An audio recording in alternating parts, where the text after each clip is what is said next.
Doctor Bharat ji, आप हमें ये बताइए कि आपका थीम, इस टाइम जो थीम रखा है कि bridging the gap digital and development, ये थीम आपने क्यों चूज़ की? हमारी जो थीम है वो है bridging the digital and developmental divide. हमने ये थीम इस कारण से चूज़ की है क्योंकि हमें लगता है कि एक स्थिति आ गई है जहाँ पे ये माना जाता है कि ऐसे कई देश होंगे, ऐसे भारतवर्ष में कई वर्ग होंगे जो डिजिटल टेक्नोलॉजी की वजह से या डिजिटल कनेक्टिविटी की वजह से आगे बढ़ते जाएंगे और जिनके पास ये सहूलियत नहीं है, ये फैसिलिटी नहीं होगी, वो पिछड़ते जाएंगे। तो हम ये चाहते हैं कि इसको एक तरह से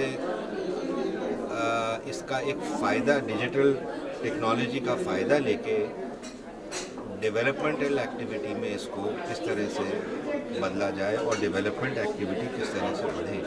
तो हमारे विचार में ये है कि डिजिटल डिवाइड जो आज लोग जिसकी चर्चा करते हैं, बात करते हैं, वो एक डिजिटल यूनिटी बन सकती है यदि हम अपने डेवलपमेंट एक्टिविटीज़ को डिजिटल टेक्नोलॉजी के द्वारा आगे बढ़ाएं। इसमें थोड़ा सा क्लैरिफाई करेंगे, आप क्या कहना चाहते हैं कि डेवलपमेंटल एक्टिविटीज़ को डिजिटल तरीक़ा से आगे बढ़ाएं? देखिए, जैसे आज हमारे देश में टेलीफोन डेंसिटी बहुत कम है, हमारे देश में इंटरनेट कनेक्टेड जो कनेक्टिविटी है बहुत कम है और देशों के मुकाबले में बहुत कम है। तो हमारी ये इच्छा है कि ये जो टेक्नोलॉजी आज हमारे सामने है, इससे हम गाँवों में, छोटे शहरों में जा सकते हैं जहाँ पर टेलीफोन भी और इंटरनेट कनेक्टिविटी भी की जा सकती है और उसके द्वारा वहाँ पर जो किसान हैं या और लोग जो रहते हैं, ई गवर्नेंस भी हो सकता है जब ये कनेक्टिविटी वहाँ की जाए। तो हमें पूरी उम्मीद है कि इससे ये जो एक तरह से जो डिजिटल डिवाइड है वो एक डिजिटल यूनिटी बन सकती है। That is the scientific way, and that is what we have recommended to government. We are also going to work on what we think should be the law with regard to 274, get a consensus on that draft and present it to government. They have agreed to consider it. So you want that credit rating should be introduced for the companies? Credit rating and insurance of deposits. For instance, even in banks, as you perhaps know, up to an amount, say 20,000, you are insured. Many people are not aware of it. If anything happens, you are secured with that money.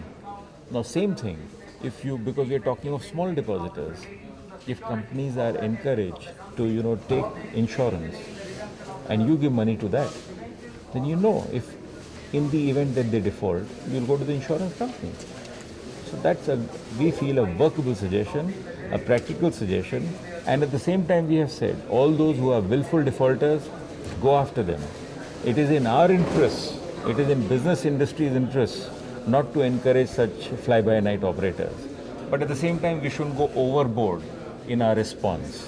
Sir, presently Joint Secretary has said that they are going to have a tribunal on it. What do you think what would be the role of the tribunal The tribunal would hopefully consist of specialists, you see, who are more tuned to corporate matters with regard to winding up of companies, with regard to insolvency procedures, who can expedite things.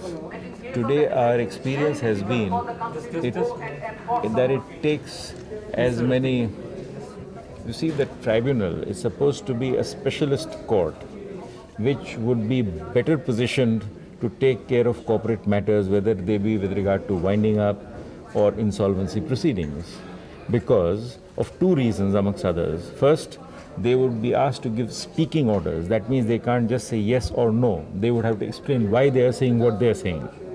The second point, there would be a timetable. If they don't give an order within the prescribed period of say 30 days, 60 days or 90 days, they would be expected to record why they have not done so. Now, the presumption would be with these specialists, the time that we take today should come down substantially. as government explained, the average time for winding up a company in India is 22 years. In UK, it is 2 years. So how do we change it? So you put specialists on the job, laser sharp focus. मंत्री समूह ने ये अनुमति दे दी है passport fees की दरों को बढ़ाने के लिए, इसके बारे में आप क्या? ये एक बहुत सही कदम है जो बहुत पहले उठा लिया जाना चाहिए था। देखिए, जो लोग विदेश यात्रा पर जाते हैं उनको पासपोर्ट देने पर सरकार को जितना पूरा खर्च होता है वो पूरा खर्च पासपोर्ट लेने वाले लोगों से ही वसूल करना किया जाना बहुत वाजिब बात है और इस दृष्टि से ये सही कदम है। वैसे असली बात तो ये है कि इसको इंस्टॉलमेंट्स में जारी करने वाली लागू करने वाली बात समझ में नहीं आई। एक सही निर्णय है, उसको एक मुश्त लागू करना चाहिए, क्योंकि मैं तो नहीं सोचता हूँ कि इसका कोई सैद्धांतिक या व्यवहारिक या राजनीतिक किसी भी स्तर पर विरोध होना चाहिए। पर एक बात और है कि हमारे यहाँ से प्रतिभा का पलायन होता है, उसे रोकने का तो कोई तरीका संभव नहीं है, पर कम से कम उनसे कुछ वसूली तो की जाए। इसलिए पूरे खर्च का अनुमान लगा करके अगर इसको बढ़ाना भी पड़े तो मैं उसे उचित समझूंगा। अधिकांश लोग जो जाते हैं वो व्यवसाय के लिए जाते हैं या रोज़गार के लिए जाते हैं या घूमने के लिए जाते हैं। तीनों वर्ग ऐसे हैं जो इस खर्च को आराम से वहन कर सकते हैं और ये ज़रूरी भी है कि वो इससे वहन करे। और मैं तो ये कहूँगा कि अगर इसमें कुछ अतिरिक्त कर लगा करके इसको बढ़ा करके उनसे कुछ वसूली का जरिया एक अप्रत्यक्ष रूप से एक कर का तरीका भी बने तो ये सही होगा। अब तो वो गैर ज़रूरी हो गया है क्योंकि सबको तथाकथित सेशन कार्ड मिल चुका है, इलेक्शन वाला जो परिचय पत्र है वो सबको मिल चुका है और अब तो सरकार ने कहा गया कि उसको कंपलसरी करके सब लोगों को देने वाले हैं, क्योंकि वो विदेशी घुसपैठ रोकने के लिए भी। तो मैं नहीं सोचता हूँ कि इस दृष्टि से ज़रूरी है, पर किसी को अतिरिक्त चाहिए तो वो अतिरिक्त लागत दे।